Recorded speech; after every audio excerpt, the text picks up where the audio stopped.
Hi, Bernard here. Although I don't know where is here because I'm lost in the middle of nowhere and there's some country road behind me. I have no idea where I am. I don't even want to drive anymore, so I figured I'd stop. But today is January 18th, 2017. The year has nothing to do with anything. It doesn't matter what year you're watching this, or I'm watching this. But what's important is that it's the second week of January. And if you've made a New Year's resolution, there's probably about a 90% chance that you've already given up on that resolution by now. What's funny is that we're about, 20, 30 seconds into this video, and my analytics show that maybe only half of people are left watching this video. So if you're still watching this, then you are in the top 50% or the top 10%. So you're in the top 5% of people in terms of attention span and holding true to the goals that you've set for yourself. Now, when I say something like that, I mean that when people make goals or New Year's resolutions for themselves, they often do it wrong. And that might be the reason why 90% of people have given up at this particular point in time already. I think a lot of people make goals like, I want to lose 30 pounds by March. But that goal is actually too far ahead. You're getting ahead of yourself when you make a goal like that. Because the reality is you should make a goal of doing. You should make a goal of, I want to go to the gym 4 days a week. That's a little bit more reasonable than I want to lose 30 pounds. Because let's be honest, you could lose 30 pounds by not eating for 3 weeks and just drinking water. And what happens when you start eating again? Or what happens when you actually lose the 30 pounds and you made some weird change to your life, and then you start eating like you normally do? You're going to gain all that weight back. It's not a meaningful change. It was a temporary number that you wanted to hit for yourself. And then once you got there, it didn't really make a lasting change. Your standards of your life didn't change. Rather than when you make a goal of, I want to go to the gym 4 times a week, and you then afterwards, after you go to the gym 4 days a week, then decide what you want to focus on when you're at the gym. Do you want to focus on doing more cardio? Do you want to focus on doing more weights? Eventually, all the other stuff falls in line once you end up getting on that schedule to go to the gym that many times a week. It doesn't have to be 4, it could be 3, it could be 5. However many days you want to set, it's a standard, and make it so that you are accountable for going, and that if you miss a day, you feel bad about it. You feel like you missed something in your life. That's where a lot of this problems come from, is that people don't set the standard for themselves. Now, okay, I've been on YouTube for 15 months, since October 2015, and I've been in the gym weightlifting for more than 10. It's actually closer to 15 years at this point in time. The numbers on YouTube versus the numbers for weightlifting are actually not that much different. The concept is actually pretty much the same. You have odd outliers in terms of kids who show up and get astronomical numbers. Like, they'll beat out people that have been doing this shit for 20 years, right? Either somebody making videos for a long period of time on this platform for 10 years for YouTube, or they've been weightlifting since, the 70s, and all of a sudden there's these 2 19-year-old kids from Illinois who go and deadlift 900 pounds. At the age of 19. There's one named Chris Hickson, the other one named Eric Lilliebridge. And then, of course, also from Illinois, you have Ed Cohn, the world's greatest powerlifter, who deadlifted 900 pounds at 220 body weight. Crazy. It beats any human standard I've ever seen in my life. But then you have 15, 16-year-old kids on YouTube making hundreds of thousands of dollars a month, right? And these kids can't even collect the money because their parent or legal guardian, for tax purposes, have to hold on to that money, because as a 15-year-old, you're not allowed to have all that money anyways. So it's like, okay, what I find is that some people get upset when they compare themselves with others, and they think that, oh man, that's I can't believe that little kid has done so much better than me. This young buck totally has outdone me, and I've been doing this for how many years? But people who have been doing things for a very long period of time know that the brightest stars burn out the fastest. Don't ever forget that. Now, me coming onto YouTube, I'll be completely honest with you. My life was kind of in a rut in 2014. And I'll talk more about this in a little bit, but I was unemployed at the very beginning of 2015. I was working part-time at a hospital, seeing patients. I mean, I could live that way for the rest of my life, working 10, 20 hours, but it's not a good use of my time. It's not fulfilling. Like, it's not satisfying. There's nothing that I'm really solving in terms of problems. Now, when I moved to New York City, during this unemployment period, I played a lot of this game called Nuclear Throne, and by the time I got to New York City, I was playing it so much, like, I was like, all right, I got a new job. I got to focus on this. I can't be playing this damn game anymore. My girlfriend at the time told me, she said, well, how about this? There's some people making money on YouTube making video game videos, but these videos are such a pain in the ass to make. Maybe if you only played this game with making a video in mind, maybe you might play less of the game. But when she told me that, I had thought secondary in my mind, I know the way that my brain works. I know that eventually I'm going to be consumed by making videos. It's not even going to be videos about whatever game I end up wanting to make. It's going to be videos, and I'm going to try to make the best damn video that I can. I had been thinking about doing something like that for the last 10 years. So I figured, okay, that one transition into another, it's a two-step strategy for me, fine. I'll go and do it. Well, and here I am. I don't play that game so much anymore, and I'm still making videos. So the end result became exactly what I wanted it to be. But when I started the channel, my sister had asked me, she said, Bernard, what's your goal on YouTube? What do you want to achieve with the channel? Do you want to get 10,000 subscribers? Do you want to get 100,000 subscribers? Do you want to get $1,000 a month off of the platform? And I thought about it, and, I told her, I said, I don't know what numbers I'm going to ever end up getting. I don't even think I can control that. I have no idea if one video is going to gain me or lose me subscribers. And I think until I have 1,000 videos on my channel that I won't be anybody. I won't be anywhere. No one's going to know who I am. It's going to take me 1,000 videos. I think that is a goal for me to make. And my sister sat and thought about it for a second. And I thought about what she said, because when she says, is your goal 100,000 subscribers? And I said, no, my goal is 1,000 videos. That shows the contrast between the kinds of goals I was talking about earlier in this video, in that you might want to have a goal of losing 30 pounds, but that goal is actually a little bit too far out. You don't have the proper actions in place, or the proper standards in your life in place, in order to achieve that 30-pound weight loss. See, there's no telling what 2 or 3 weeks of cardio every single day is going to do to your body. It could lose you a lot of temporary weight, or it could actually lose you nothing if you decide to eat candy after your workouts, right? There's no telling what each individual workout is going to do to your body. Just like for YouTube, there's no telling what each individual video is going to do for my channel. I have no idea how many subscribers any particular video is going to get me. It could be losing me subscribers, and it could be gaining me some. It could be initially I get 1 or 2 subscribers from a video, and then, several months down the line, I end up getting 500, 600, 700 subscribers from it. I have no idea.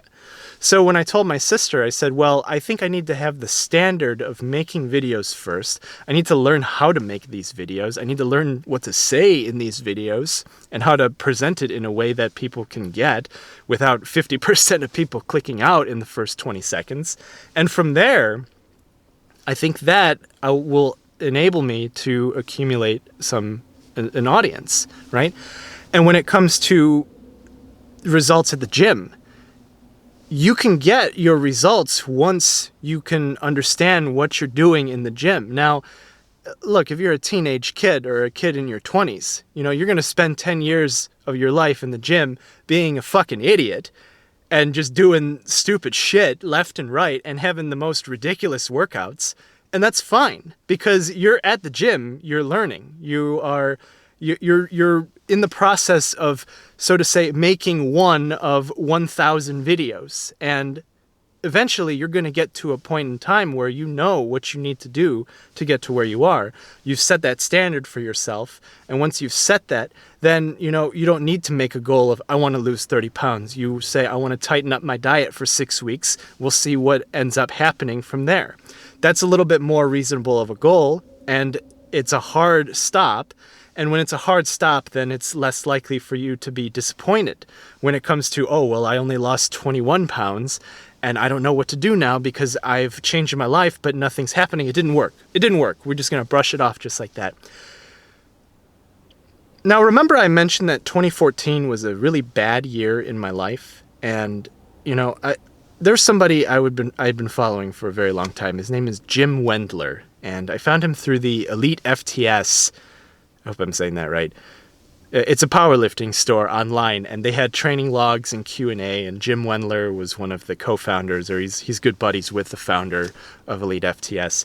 And at the time, this was in 2009, he just put out his ebook, and now his very famous 5-3-1 method, which is a good way of training in case you're wondering something for raw strength gains. I highly recommend it. Link will be in the description below. But one thing that Jim had mentioned in a Q&A, somebody had asked about, I had a bad workout. And if you go on YouTube, some people will say, well, I had a video that didn't do that well. Now I feel like my channel's dying. Some people, when they have a bad workout and they could, barely bench half of what they normally do, then some guys will think that, their world is ending, that they're becoming weaker, they're becoming smaller. Oh my God, the world's about to end. It's not really that way. You're going to have bad days. You're going to have bad weeks. And Jim Wendler said this in the video. He said, hell, you might even have bad years. And in the ensuing time since 2009, there has been plenty of bad years. 2016 was one of them. 2014 was one of them. 2012 was one of them, right? Just awful fucking years where you can't get anything done, either personal or work or business or school. Nothing is working. Everything's a struggle. Everybody else, when you need something from them, the answer is always no, right? And when I thought about that, I said, at the time, I didn't understand what that meant. What do you mean by bad years? That you can't have a collective amount of time that could be that bad. And right now, I'm looking forward to having bad decades, not just bad years, right? And when finally the opportunity came in 2015 for me to get the new job, it was a new standard that I set. There was my senior year of college, that's spring break. I didn't do anything crazy for that spring break. The first Saturday before it started, I called home to my dad and said, hey, Dad, I'm coming home for spring break. Just wanted to let you know. And over the winter break, which was about 3 months before that, he had sat down with me, with my mom. We were eating dinner, and they came up and said, so, Bernard, you were graduating college in May. And I looked at them and I said, yeah. And they said, okay, well, when your sister graduated college, she got a job. So when you graduate college, you're getting out of this house and you're getting a job. And, I said to my parents, because I had already been accepted to go and become a doctor afterwards, that's 4 more years of school. My parents, I said to my parents, hey, but I'm going to more school after this. What are you talking about? And they said, well, you know what? That's your choice, because you're going to be an engineer after college. You could go work in the oil fields, make $90,000 a year. That's not our problem that you don't want that job. So you're going to move out. You're going to get a job. You're going to support yourself for these next 4 years. And I didn't take him seriously until I called my dad that Saturday before spring break and said, hey, Dad, I'm coming home. He said, oh, yeah, sure. Did you get a job yet? And I said, no. I didn't think you were serious about that. He said, oh, but I am. Don't come home till you do. And then he hung up on me. And I just thought, holy shit, this is not a joke. I went out and told my roommate, I said, hey, I can't go home for spring break because I need to go and find a job. And, of course, my roommate laughed in my face. It was a funny thing. And I thought it was funny at the time until I sat down and really thought about it. And, I was really getting kicked out of home at the age of 22. So, I could have made a goal to say, oh, I want this particular job to work as I'm a student, right? For the next 4 years. But it didn't turn out that way. What the goal I had was that I would go and find 5 jobs a day, every single day, until I got a call back. And I don't care what kind of job that was. I'd go to every single hospital in Chicago. I'd go to pharmacies to see if I can get a pharmacy tech position. I would see if I could get anything. And after 1 week going to 5 places a day, 35 different places, I got 3 calls back. I ended up getting 3 jobs during school, and I was able to pay off almost all of my tuition with those 3 jobs. Almost failed out of school working all of them, but that was the goal. My goal wasn't, I never said I wanted 3 jobs, but I went to 5 different places every single day to look for a job, right? The outcome is not always what you expect it to be. That's why in business now, I manage some people, and some people, they love putting down metrics to say, oh, well, we want to hit these particular targets, and, we're going to hit this, 20% sales target, something along those lines. But how are you actually going to measure that? Is it going to be a meaningful outcome? There's a lot of times I see pharmaceutical sales reps, and I'm not one, by the way, but they love hitting these numbers to say, oh, well, I engaged with, however many HCPs or healthcare professionals this particular week. And, that's how they determine their performance. But how many of these are actual meaningful relationships that you get into? Meaningful relationships that you build? It's not that many. That part I can tell you that. Especially if you're going to do everything that you can to just hit a number rather than actually build a relationship, your goals are going to be misaligned. So I see a lot of people in business fail that way because they do crazy shit just to hit a particular number. Now, the reason I brought up Jim Wendler, not just because he said you'd have bad years of your life, but more recently in his blogs, he writes about how inspiration and motivation are just buzzwords, and they're actually kind of bullshit, and that discipline is king. Now, as an individual person, I agree with that, right? I could be motivated to do whatever by watching whoever, right? But that motivation needs to translate into me actually doing something. And one thing that I've noticed in my life is that when I do stuff, the people around me, usually my friends, will say, hey, Bernard's doing that. I want to try that out, right? I start going to the gym and then start lifting weights and, start sculpting a physique that people would like to have. My friends go out and say, oh, you know what? Bernard has been going to the gym. I want to go to the gym. I can do that. Bernard lost some weight. He's dieting. I want to do what Bernard's doing, right?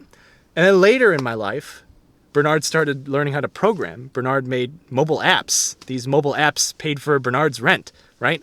And people thought, oh, Bernard taught himself how to program. I want to learn how to program, right? And then now with just a lot of the stuff that I did was, setting an example. Now, I agree, discipline is king, motivation is a buzzword.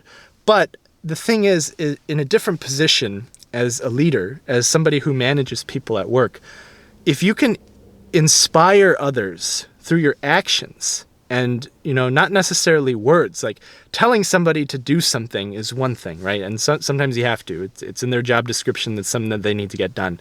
But if you can embed into their life a culture of, hey, I get up early, I answer my emails early in the morning, and I only check my email maybe 2 or 3 times a day, because if you sit perpetually on your email, you're never going to get anything done. If you can inspire people to say, hey, these are the things that I do so that I can get my work done quick, and I can get my work done fast and efficiently, and then I can free up my time so that I can go home early. People see that and they say, oh, Bernard does that. Maybe I can work that in to what I do, right? And I find that to be much more effective. And that's not necessarily a discipline thing.